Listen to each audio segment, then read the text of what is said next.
You're listening to the Sisters in Loss podcast, a faith-based grief and loss podcast for Black women, where you will hear stories of miscarriage, infant loss, stillbirth, and infertility to learn there is a testimony in tragedy. You will learn how to heal, gain clarity, find hope and peace, and turn your pain into your purpose after loss. I'm your host, Erica M. McAfee.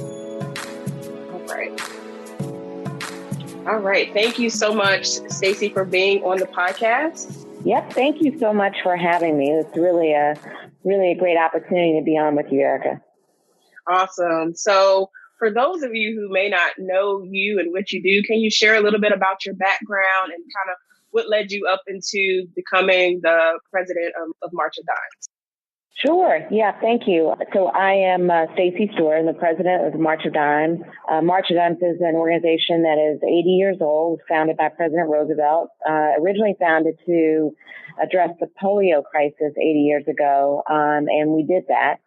And once we accomplished that, we moved on to other issues affecting babies and children, newborns especially. And our biggest focus in more recent years has been on the issue of premature birth, which affects almost 400,000 babies born in this country, 15 million around the world. It is the leading cause of death for children between the ages of 0 and 5. Prematurity and the consequences of being born prematurely are the leading causes of infant mortality in the world. And we have particular issues with respect to outcomes around moms and babies, especially for women of color and especially for African American women. So that's what we do at the March of Dimes, and I can talk more about all the things that we do to try to make a difference in improving the health of moms and babies. But I became president 2 years ago. Actually, in about a week, I'll be celebrating my second year anniversary. And I came to the March of Dimes after having served as the U.S. president for United Way and head of all of our global impact at United Way. And then spent 17 years at Fannie Mae and half that time as president and CEO of the Fannie Mae Foundation. And actually started my career on Wall Street. So I've had quite a little career, a variation over time. But I came to March of Dimes because I was just so in love with the organization, our mission, what we do, our history, the legacy, but the opportunity to really make a difference for so many women in terms of their health and the health of our babies, which is, I don't think there's anything more important than that. I'm also the first African American to serve as the president of the March of Dimes, so it's always quite an honor to serve in this position and carry on an amazing legacy from one of our greatest presidents. So it's great to be on with you and talk about some of the issues that affect so many of your listeners and affect so many women of color and African American women in this country. Absolutely. So as you talked about and you mentioned, the U.S. has the highest rate of maternal mortality in the developed world, and one thing that I loved and kind of how we connected with your blanket campaign, you all laid your blanket change campaign, you had laid over 700 blankets on the mall of women who die each year. And, over 50,000 women suffer from severe complications during pregnancy and in their postpartum period. So a lot of my listeners can relate to this because majority of them are women of color and African-American women who have underlying health conditions that may cause them to go into labor preterm. They may lose their babies and then they have problems to stay pregnant and their children may end up in the NICU. So March of Dimes is very important. The work that you all are doing to many of my listeners, and I know a lot of them support local walks and things that you all do. So thank you for coming over to the March of Dimes and being the face for a lot of the Black women that listen to us. We salute you and we appreciate you and all the work that you're doing. So I want to talk about the blanket change campaign that you all have done. Can you take us back on the journey to starting this campaign and then how you all have actually gone to Congress and actually talked about what the initiatives that you all want to do? Sure, absolutely. So we launched a campaign on October 10th, on October 10th to really call attention to the issue of maternal mortality and morbidity. As you mentioned, Erica, we have some of the worst rates of maternal deaths as compared to any other developed country in the world here in the United States. Each year, 700 women die as a result of pregnancy and childbirth. But what's even more striking is the fact that another 50,000 women almost die, become so severely ill as a result of pregnancy and childbirth that they almost die. And they're what we call near misses. And we felt that this and so many other outcomes with respect to moms and babies, like the issues around prematurity, infant mortality, especially as they affect women of color in this country, are such an urgent health crisis that we felt we needed to do even more to raise awareness, to build an understanding, certainly with our policymakers here in Washington, but with everyone around the country, to make sure that we all know that these are really conditions we shouldn't tolerate here in the United States of America. We're the wealthiest country in the world. We spend the most money of almost any country in the world on healthcare. And here we are getting some of the worst outcomes, especially for women of color as compared to any other wealthy country in the world. So what we did was, and we felt that as we head into the midterm elections, this is really a tremendous opportunity to get everyone involved in doing what they can to make a difference. And I know everyone wants to be able to say, this is such a big issue, but what can I do individually as a person? Well, there's a lot we can do. There's a lot each one of us can do. And one of the things that we can do is, as we head into the midterm elections, is get out and vote. Get out and vote for the leaders in this country who can make a difference, who can pass legislation and create policies that address some of these urgent issues that we're facing, and actually do things to expand many of the kinds of resources and supports that women need to be healthy themselves and to have healthier babies.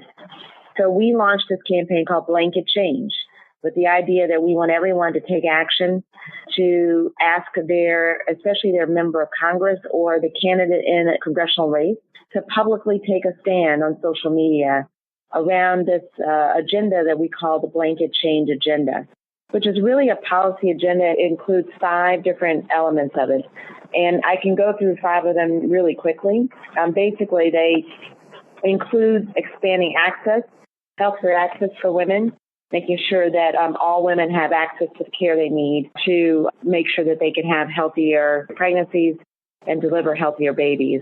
It includes making sure that we all know that there is maternal mortality legislation that's pending in Congress. We need everybody to support that legislation, especially anyone coming into Congress next year. We need to make sure all health plans cover people with pre-existing conditions and make sure that those don't go away. We need to make sure all health plans cover maternity and newborn care. That's been at risk with some of the pulling back from the Affordable Care Act, so we need to preserve that. We need to make sure that moms don't have to trade maternal health benefits to afford health coverage, that all health plans include maternal health benefits. And then lastly, there's legislation that's pending right now, the Preemie Act, which expands research and services for premature babies and their families. We're calling for the reauthorization of the Preemie Act as well. So there are 5 kind of elements that are a part of this blanket change agenda. We don't ask everyone to remember all 5 of those things. I just want to make sure your listeners knew what some of the change is all about that we're demanding members of Congress take action on next Congress, even in the remaining weeks of this Congress after the election. And for more information, everyone can go to marchofdimes.org/blanket change. And from there, you can read about the blanket change agenda. And you can also use the tools that are right there to tweet a member of Congress or candidate in the race, whether they're Republican or Democrat, and ask them to take a stand to support the blanket change agenda. So these are things that each one of us can do to make a difference. It starts with going out and voting. It also includes being a part of a broader campaign, this blanket change campaign, to make sure that our voices are heard in this election. And we know that Black women have huge influence over elections. We've seen that happen time and time again. And I think Black women's voice is going to make a huge difference in these midterm elections as well. Absolutely. And our voice definitely matters when it comes to elections. We definitely saw that in Alabama earlier. And we know that we're going to show up and show out in this election. So I'm happy that you brought all of that up. But I always like to bring it back to the main reason why we need to feel empowered to vote, especially the folks that listen to this podcast. You know, we know the burden it is to have a child or just to bring a healthy baby home, you know, all the financial burden, and then just having insurance just to cover it. All the many doctor's visits that we may have to go since we're considered high risk because of all of the other underlying issues we may have. So I appreciate you sharing that. Yep. Let's talk about any other new legislation that that's coming up or coming down the pipeline around maternal mortality and infant mortality in the U.S. and how is March of Dimes helping play a role to help shape that legislation? Well, the March of Dimes has always been an organization as we focus on moms and babies and making sure that moms and babies are as healthy as they can be. Women are as healthy as we can be. We've always been involved in several different areas. So the first has been around medical research, and that's been a huge part of our work. But I would say advocacy has always been a part of our focus at the March of Dimes, both at the federal level and the state level. So we've always been actively engaged in advocating and even lobbying for bills that would improve health outcomes for moms and babies, whether that's around expanding access to care, whether it's around things like smoking cessation programs or other kinds of resources and supports that all women need and all moms and babies need. We also are very involved in expanding programs at a local and state level to make sure that there are access to more resources. Programs like group prenatal care, we know is a very effective way, especially for women of color, to feel supported during pregnancy and help improve their birth outcomes. That's a program that we are looking to expand and scale all around the country. It is an evidence-based program, and it's been shown to reduce the risk of premature birth by up to 40% for women of color. And so those are just some of the things that we've done at the March Dimes and continue to do. And we do that with the support of so many people who give to us and support our efforts. But you mentioned legislation, and I'll just go back to a couple things that are really right on the front burner. First of all, I'll just go back to the Preemie Reauthorization Act, which is a federal law, and it's the only federal law that's been dedicated to the prevention and the treatment of preterm birth. It's a reauthorization bill. It passed the Senate in September. We're really optimistic that the House of Representatives will take action in November, but we know that they'll be prompted to do so if we let them know, let Congress know, let our members of Congress know, and let all members know and all candidates know that we need them to take action on this as soon as members are back in November. The other pieces of legislation that are pending right now that are all really critical are those surrounding maternal mortality.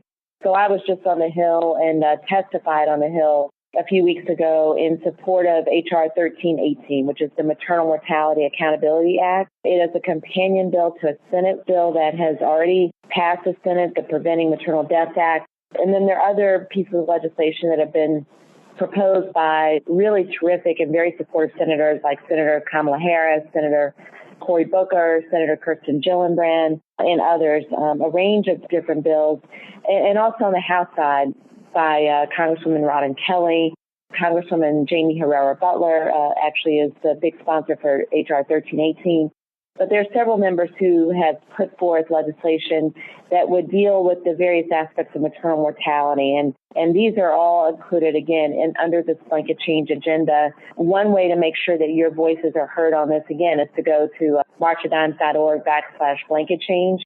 And you can tweet your member of Congress and let them know you support many of these bills, and all these bills are included because we think all of them have various aspects to them that are very supportive of improving the health of moms and babies. The H.R. 1318 bill that I testified on specifically speaks to the formation of maternal mortality review committees. So one of the things about these deaths around childbirth and pregnancy is that we really do not have all the data and all the information that we need about why these deaths are happening. So you mentioned the fact that, yes, there are a lot of women that may have had some sort of pre-existing conditions or some sort of underlying health conditions that may be increasing their risk of having complications during pregnancy and childbirth, possibly even leading to death.